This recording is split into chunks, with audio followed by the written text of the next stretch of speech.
Dimanche 8 août, 19e dimanche du temps ordinaire.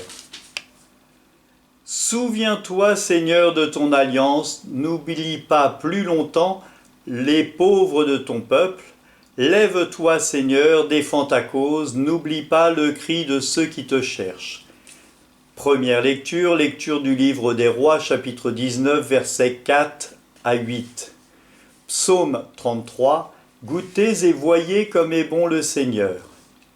Deuxième lecture, lecture de la lettre de saint Paul apôtre aux Éphésiens, chapitre 4, versets 30 et 5 à 12.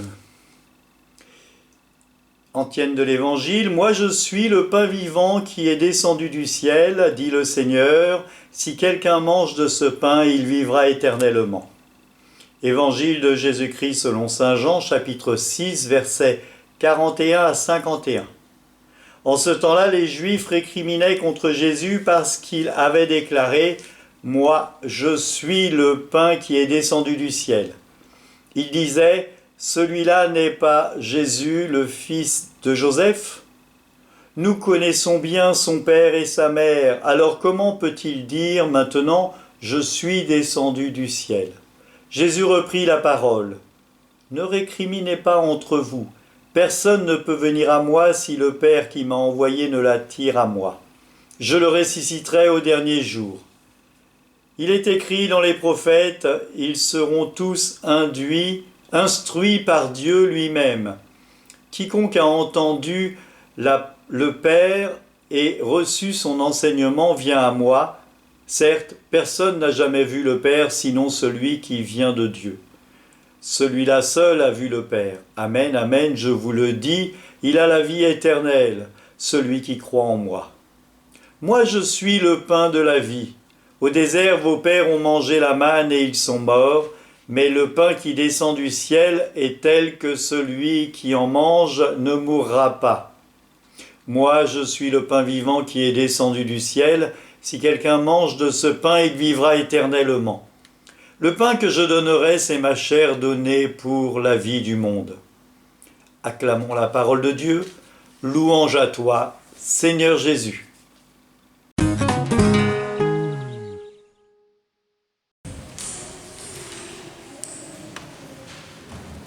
En ce 19e dimanche du temps ordinaire, l'Église nous offre ce discours du pain de vie.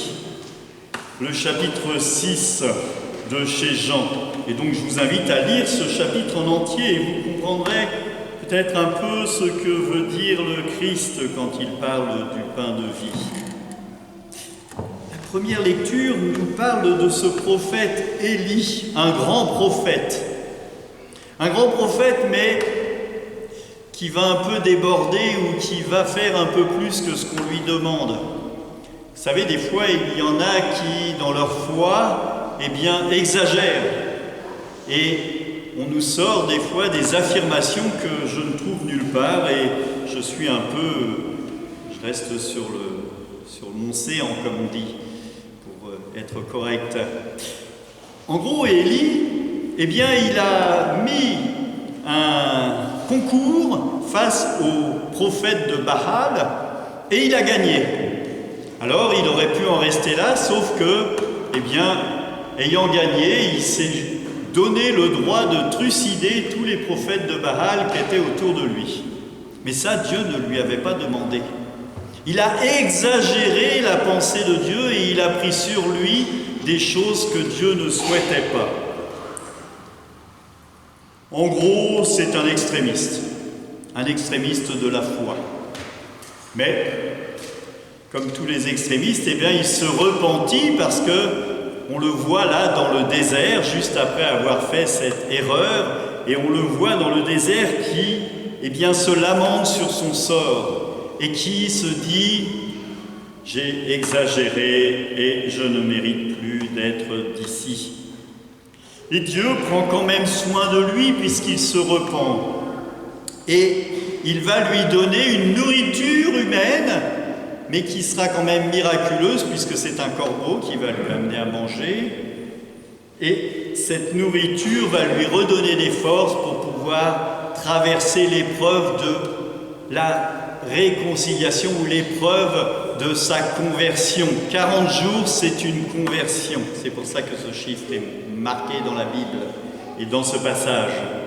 Et donc nous voyons là la main de Dieu qui va l'aider à discerner dans son cœur, par quelque chose de miraculeux, eh bien, ce qu'il a fait de pas très bien, voire même de mal, et qui va lui permettre de se convertir.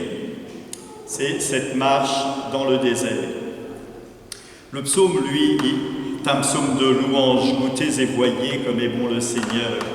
Je bénirai le Seigneur en tout temps, sa louange à mes lèvres. Je le bénirai dans mes cieux, que mes pauvres m'entendent et soient en fête. Alors, on entend bien dans ce passage une attention à Dieu qui prend soin de moi, mais une attention de moi qui prend soin du pauvre. Il n'y a pas de don de l'amour de Dieu qui s'arrête à ma personne. L'amour de Dieu que je reçois doit être efficace.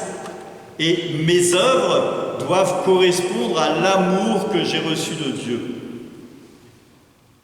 Qu'est-ce que tu donnes que tu n'as pas reçu, dit saint Paul?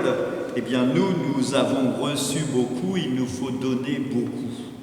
Je rends grâce tous les matins d'être en vie et je suis heureux d'être heureux. Et je suis heureux d'être soutenu dans cette paroisse comme curé.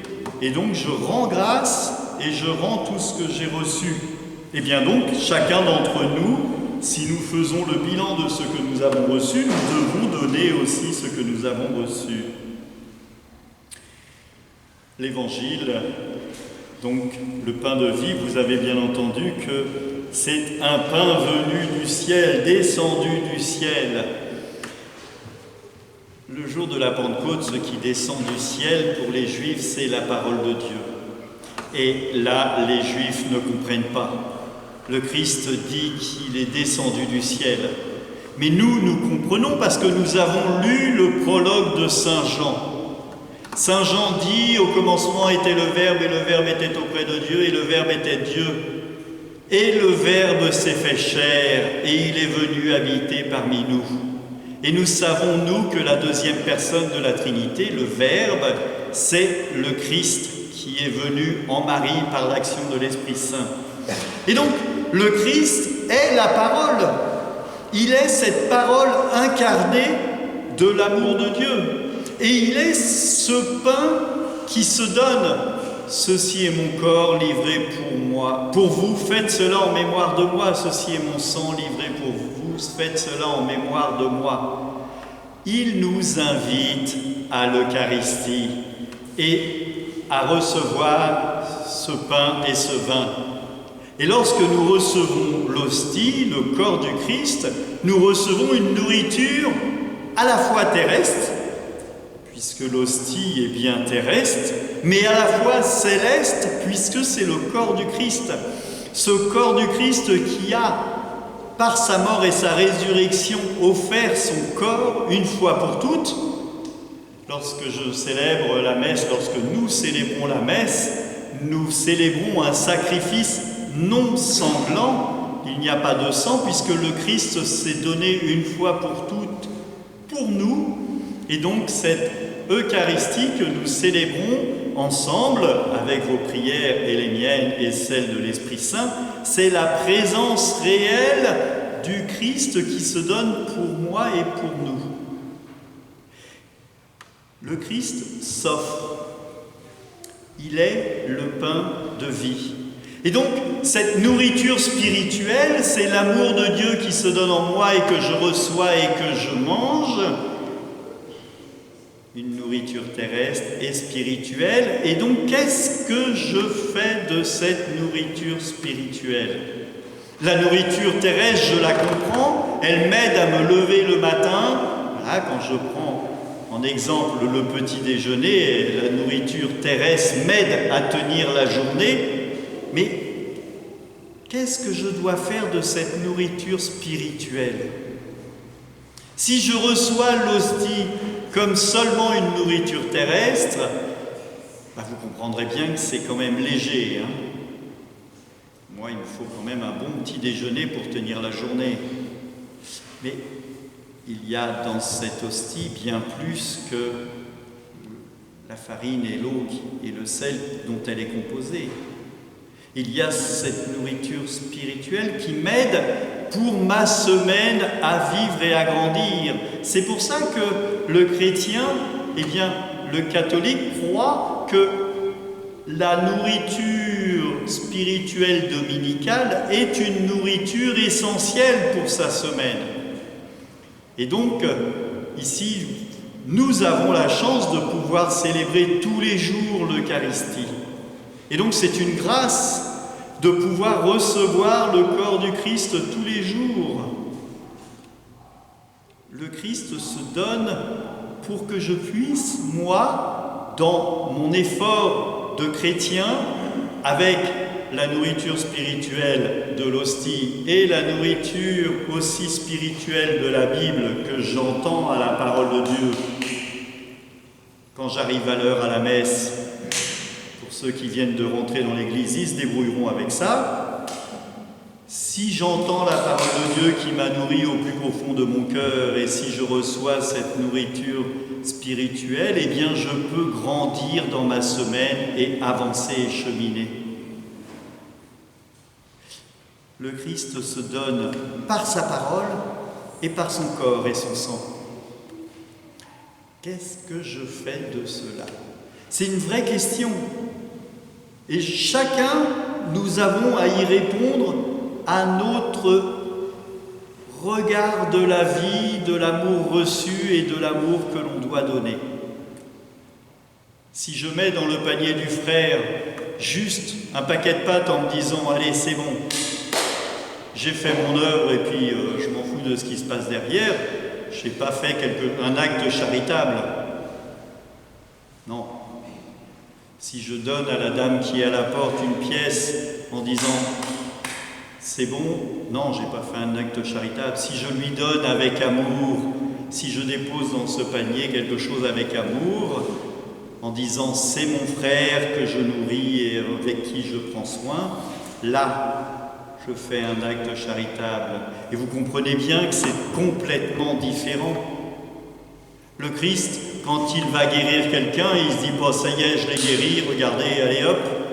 Non, il le regarde, il lui demande, il lui parle, il l'embrasse, il l'accueille, il lui offre tout son amour. Et c'est cela ce que saint Paul nous invite à faire, à être à l'imitation du Christ.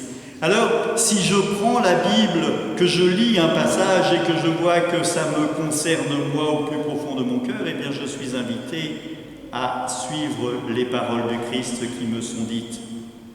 C'est pour ça qu'il faut lire la Bible et qu'il faut entendre ces paroles qui sont si importantes. Mes frères, en ce temps de vacances, ne croyons pas que le Seigneur est lui aussi en vacances. Non, non, il prend soin de nous. Et il prend soin de tous ceux qui sont en vacances, des paroissiens comme des autres. Je suis le curé de Pierrelet. Je ne suis pas le curé des 200 personnes ou 250 personnes qui fréquentent cette église. Je suis le curé des 10 000 personnes qui habitent dans cette ville. Nous sommes l'Église catholique représentant les 2000 personnes. Nous sommes témoins pour les 10 000 personnes de l'amour du Christ. C'est notre devoir. Comment est-ce que je l'accomplis? Comment est-ce que je dis à ceux qui ne fréquentent pas l'Église que moi, je la fréquente et que je reçois cet amour spirituel, cette force qui me permet d'annoncer aux autres cette bonne nouvelle? Christ est ressuscité pour mon salut, Christ m'aime, Dieu est présent dans ma vie et c'est important pour moi. Amen. Seigneur, tu as donné ces présents à ton Église pour qu'elle puisse te les offrir. Daigne les accueillir favorablement, qu'ils deviennent par ta puissance le sacrement de notre salut. Glorifie le Seigneur Jérusalem, il te nourrit de la fleur du froment. Que Dieu Tout-Puissant vous bénisse tous, Père, Fils et Saint-Esprit. Amen. Eh bien, ceux qui sont en vacances, je vous souhaite de bonnes vacances. N'oubliez pas, le Seigneur, lui, est toujours présent avec vous. Et ceux qui ne partent pas en vacances ou qui sont revenus de vacances, eh bien, gardez confiance. Le Seigneur, lui aussi, est avec vous et il prend soin de vous. Bonne journée à tous. N'hésitez pas à partager cette vidéo et à liker et à vous abonner sur la page YouTube. Vous avez aussi les vidéos journaliers sur TikTok. Bonne journée. Prenez soin de vous.